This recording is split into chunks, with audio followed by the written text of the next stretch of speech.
नमस्कार मंडळी, welcome back to my channel. मी शिवानी तुम्हाला सगळ्यांचं स्वाद किचन ह्या यूट्यूब चॅनलवर अगदी मनापासून स्वागत करते. तर आज आपण ना मेथीपासून मस्त अशी वेगळी रेसिपी बघतोय. बऱ्याच जणांना असं वाटतं की मेथी थोडीशी कडसर असते, त्यामुळे लहान मुलं आणि काही बरीच मोठी मंडळी देखील ना ही मेथीची भाजी खायला अजिबात नाही म्हणतात. अशा वेळी सगळ्यांना प्रश्न पडतो की मेथी जर खूप चांगली आहे त्यांना कशी खायला घालायची. आणि म्हणूनच आज मी मस्तपैकी ही भन्नाट रेसिपी घेऊन आली, जी खाताच त्यांना अजिबात कळणार नाही, ते मात्र अगदी मागून खातील अशी रेसिपी. चला तर रेसिपीला लगेच सुरुवात करूया. तर त्यासाठी इथे बघा मी एक जोडी इतकी मेथी घेतली होती आणि मेथी मी निवडून घेतली. त्यानंतर ती स्वच्छ अशी पाण्यानं धुवून घेतली. आता आपण मेथी बारीक अशी चिरून घेणार आहोत. आज आपण जी भन्नाट रेसिपी बनवतोय ना त्यासाठी जी मेथी आपल्याला लागणार आहे तर ती अगदी बारीक अशी चिरलेली लागणार आहे. त्यासाठी जर तुम्ही फक्त देठाचा वापर कमी केला असेल आणि पानं जर जास्त घेतली असेल ना तर अगदी मस्त अशी एकसारखी अशी बारीक अशी मेथी आपली बघा चिरून तयार झालेली आहे. आता ही मेथी चिरलेली आपण एका साईडला ठेवून देऊयात. त्यानंतर इथं एक मी लिंबू घेतला आणि त्यातला तर आपल्याला पाव लिंबू लागणार आहे, हा साईडला ठेवूयात. त्यानंतर इथं एका मिक्सरच्या भांड्यामध्ये मी 7 ते 8 हिरव्या मिरच्या मी बारीक अशा फिरवून घेतल्या. आता हा ठेचा पण तयार झालेला आहे. आता एका कढईमध्ये बघा आपण 2 ते 3 मोठे चमचे इतकं तेल घालणार आहोत. त्यामध्ये आपण 1 चमचे इतके जिरे घालूयात. जिरे चांगले फुलले गेलेत. आता ह्यामध्ये 1 मोठा चमचा मी पांढरे तीळ वापरते. त्यानंतर आपण याच्यामध्ये पाव चमचा इतका हिंगपूड वापरतोय. आता हे 2 मिनिटं तेलावरती परतवून घ्यायचे. तीळ चांगले तडतड असे उडायला सुरू झालेले आहेत. ह्यामध्ये आता आपण 1 चमचा आले लसूणची पेस्ट वापरतोय. गॅस मध्यम करायचा आणि 2 मिनिटं चांगलं असं परतवून घ्यायचं. आलं लसूण परतलं गेलं. ह्यामध्ये आपण जे मिरची वाटून घेतली होती ती संपूर्ण घालतोय. लहान मुलं जर खाणार असतील थोडंसं मिरच्यांचं प्रमाण कमी करू शकता. 2 ते 3 मिनिटं मिरच्या आपण बघा चांगल्या अशा आपण तेलावरती परतवून घेतल्या. त्यानंतर ह्यामध्ये पाव चमचा इतकी आपण हळद पावडर घातली. त्यानंतर अर्धा चमचा आपण याच्यामध्ये जिरे पावडर आणि 1 चमचा आपण याच्यामध्ये धने पावडर वापरतोय. आता हे सगळे मसाले पण 2 ते 3 मिनिटं आपण ह्या मिरची सोबत परतवून घेणार आहोत. मसाले परतले गेलेत. जी आपण मेथी धुवून ठेवली होती आणि बारीक चिरून घेतली ते संपूर्ण मेथी घालतोय. सुरुवातीला ना आता आपल्याला ही मेथी थोडी जास्त वाटते, पण जशी आपण ती चांगली अशी परतत जाऊ ना तशी थोडी ती कमी होते. त्यामध्ये मी पाव वाटी इतकी बारीक चिरून घेतलेली कोथिंबीर घातलेली आहे. आता कोथिंबीरचा ना फ्लेवर पण खूप छान येतो. आता इथं मी पाव वाटी वापरले, तुमच्याकडे जास्त असेल तुम्ही थोडी जास्त पण वापरू शकता. सुरुवातीला 1 ते 2 मिनिटं आपण अगदी मध्यम गॅसवरती ही मेथी आणि कोथिंबीर चांगली अशी परतवून घेऊ. साधारणपणे बघा 2 ते 3 मिनिटानंतर ही जी मेथी आहे ती अशा पद्धतीने बारीक होते किंवा अगदी थोडीशी कमी होते. तुम्ही बघू शकता साधारणपणे ती मऊ पण पडलेली आहे.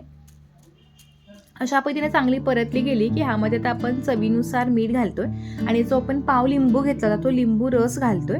आता ही आपण गॅस बंद करून घेऊयात जेणेकरून लिंबाचा जो कडवटपणा तो अजिबात येत नाही. बरेच जण ना मेथी खात नाहीत कारण मेथी ना कडू असते, त्यामुळे आपण इथे लिंबू आणि त्यानंतर थोडासा गूळ घातलाय. त्यामुळे त्याचा जो मेथीचा कडवटपणा असतो तो चांगला असा बॅलन्स होतो आणि याचा अजिबात कडू लागत नाही. त्यामुळे मुलंच काय मोठे देखील अगदी आवडीनं मागून खातील.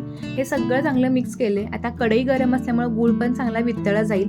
आता गॅस बंद केलेलाच आहे आपण. आता हे जे आपण मिश्रण मेथीचं बनवून घेतले हे थंड होईपर्यंत आपण एका साईडला ठेवूयात. आता हे थंड होईल तोपर्यंत इथं तर बघा मी साधारणपणे 1 मध्यम आकाराचा बटाटा घेतला होता. त्याच्यावरची साल काढून घेतली आणि तो खिसून घेतला आणि तो पाण्यामध्ये ठेवला होता. आता इथं पीठ मळतोय. त्यासाठी इथं बघा मी एका परातीमध्ये 1 वाटी गव्हाचं पीठ आणि 2 मोठे चमचे डाळीचं पीठ घातलं. ह्यामध्ये आता आपण चवीनुसार मीठ घालूयात. डाळीच्या पिठामुळे चांगलं असं बाइंडिंग येतं. त्यानंतर ह्यामध्ये आपण जो बटाटा खिसून घेतला होता ह्यातलं जे पाणी आहे ते अशा पद्धतीने निथळून हा जो बटाटा आहे तो आपण ह्या पिठामध्ये घालतोय. तुमच्याकडे जर बटाटा नसेल तुम्ही त्याऐवजी दुधी भोपळा देखील खिसून घालू शकता. 1 मोठा चमचा मी साय वापरले. साईच्या ऐवजी तुम्ही ना कमी आंबट असलेलं दही देखील घालू शकता. आता हे बघा ह्याच्यामध्ये आपण जी मेथी परतवून घेतली ती पण छान अशी थंड झाली तर ते देखील आपण संपूर्ण मेथी घालूयात. आता हे सगळे जिन्नस घालून झाले की आपण सुरुवातीला चांगलेसे मिक्स करून घ्यायचे.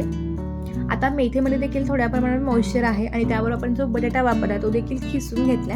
त्यामुळे देखील बऱ्या प्रमाणात मॉइश्चर असतं. त्यामुळे सुरुवातीला ही सगळी पीठ आणि हे सगळे जिन्नस चांगले मिक्स करून घ्यायचे.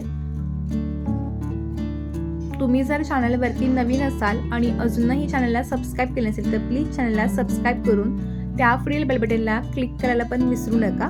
तर आता इथं बघा मी सुरुवातीला हे सगळं चांगलंसं मी इथे मिक्स करून घेतली. आता अगदी थोडंसं पाणी वापरून ना आपण ज्या पद्धतीनं कणिक मळतो त्या पद्धतीने आता चांगलासा मऊ असा गोळा मळून घेऊयात. माझ्या घरी तर नेहमी सुरू असतं की सतत भाजी चपाती नको आहे, भाजी भाकरी नको आहे, काहीतरी वेगळं बनवा. त्यावेळी मी ही रेसिपी बनवते. आता बघा हा गोळा मळून झाला की वरून 1 चमचा तेल घातलं आणि पुन्हा हा गोळा चांगलासा मळून घेतला. आता गोळा बघा अगदी छान असा मळून देखील तयार झाला. ह्याच्यावरती झाकण ठेवून एक 5 ते 7 मिनिटं वाट पाहूयात. 5 ते 7 मिनिटांनंतर ह्याचं मी झाकण काढून घेतलेलं आहे आणि हा जो गोळा आपण घेतला होता मळून तो पुन्हा 1-2 मिनिटं चांगला मळून घ्यायचा. हा गोळा ना चांगला मळला गेला ना की अगदी मस्त अशी रेसिपी पण तयार होते.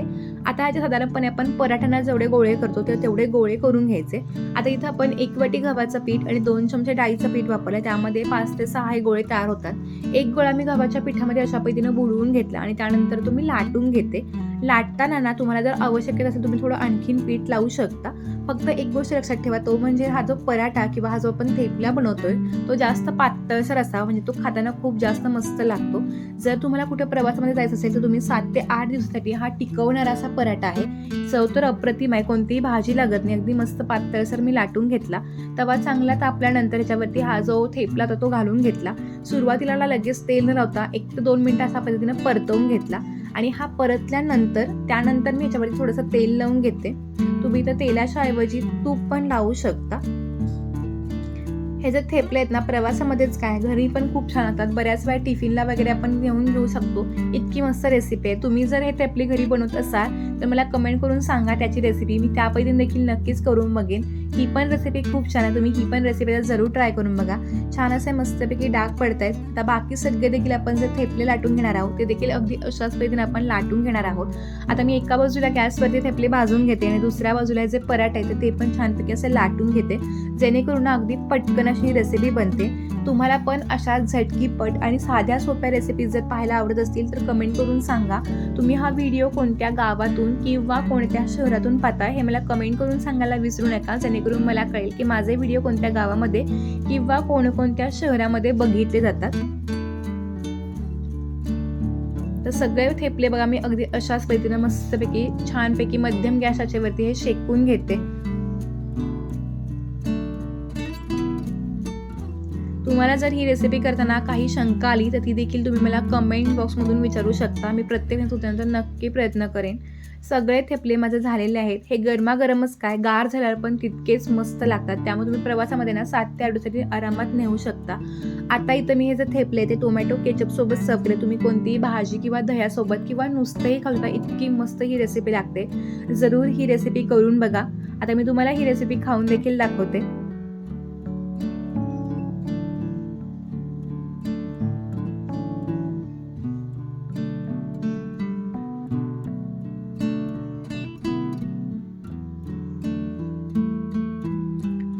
अप्रतिम आणि चविष्ट अशी रेसिपी झाली. रेसिपी कशी वाटली हे मला जरूर कमेंटमध्ये कळवायला विसरू नका. आणि आजचा व्हिडिओ आवडला असेल तर व्हिडिओला एक लाईक करून चॅनलला नक्की सबस्क्राईब करा. आणि पुन्हा जर तुम्हाला अशाच पैसे जर व्हिडिओ पाहायचे असतील तर मला कमेंट करून सांगायला पण विसरू नका. चला तर भेटू एका नवीन आणि इंटरेस्टिंग व्हिडिओ सोबत. तोपर्यंत मस्त राहा, खात राहा आणि स्वतःची काळजी घेत राहा. धन्यवाद.